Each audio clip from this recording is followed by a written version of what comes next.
Il-Konvenzjoni Nazzjonali qed issir għaliex dan huwa partit li jisma' u għandu jkun il-pajjiż li jitkellem sabiex il-Partit Nazzjonalista ikompli jfassal politika li verament indirizza l-bżonnijiet tal-poplu. Dan kien il-messaġġ li wassal waqt il-programm Net Live Simon Mizzi li jmexxi il-Leadership Delivery Office fejn tkellem dwar il-Konvenzjoni Nazzjonali tal-Partit Nazzjonalista u dwar l-importanza ta' dan l-avveniment fil-waqt li qal il-partit huwa lest li jmexxi lil Malta il-qudiem fl-interess tal-poplu Malti u għawċi kollu.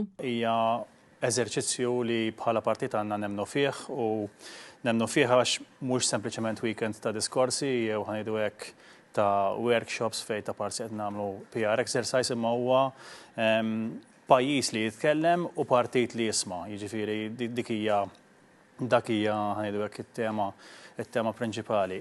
Il-slogan ħanidu hekk jew il-call sign Malta l-qudiem hija ovvjament għax naraw fejn għandna mmorru bħala pajjiż. Simon Mizzi spjega li fl-ewwel jum tal-konvenzjoni l-kap tal-Partit Nazzjonalista Alex Borg se jkun preżenti biex jisma' x'għandhom jgħidu n-nies u imbagħad se jwassal id-diskors tiegħu fl-għeluq tat-tieni jum tal-konvenzjoni.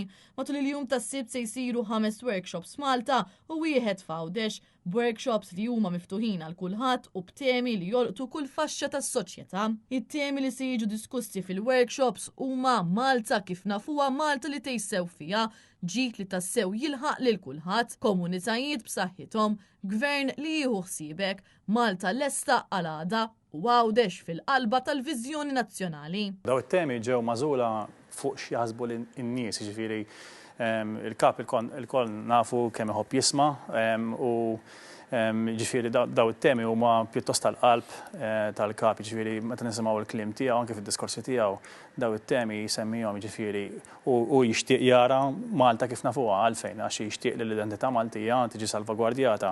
Irid ġid li tassew jilħaq kulħadd iva, irridu s-suq li jimxi il-qudiem imma rridu wkoll suq soċjali li dak il-ġid jasal għand kulħadd. Irridu wkoll komunitajiet b'saħħithom għalfejn għax il-komunitajiet huma x'jagħmilna Maltin, x'jagħmilna Nawċin il-kol flimkien u fl-aħħar mill-aħħar ħaġa li għal-qalb ukoll għall-kapija li jkun hemm gvern li jieħu ħsiebek. Simon Mizzi spjega wkoll kif il-Konvenzjoni Nazzjonali se tkun qed tikkontribwixxi fil-proċess elettorali li qed iħejja lih il-Partit Nazzjonalista. Dan l-avveniment huwa kritiku fil-qafas jew ħanidu hekk fit-tfassil tal-programm elettorali għalfejn għax f'din l-okkażjoni fejn forsi aħna ma konniex proattivi biżżejjed biex nilħquk qed nagħtu qed niftħu l-bibien qed nagħmlu kemm jista' jkun komdu biex inti tgħidilna x'taħseb.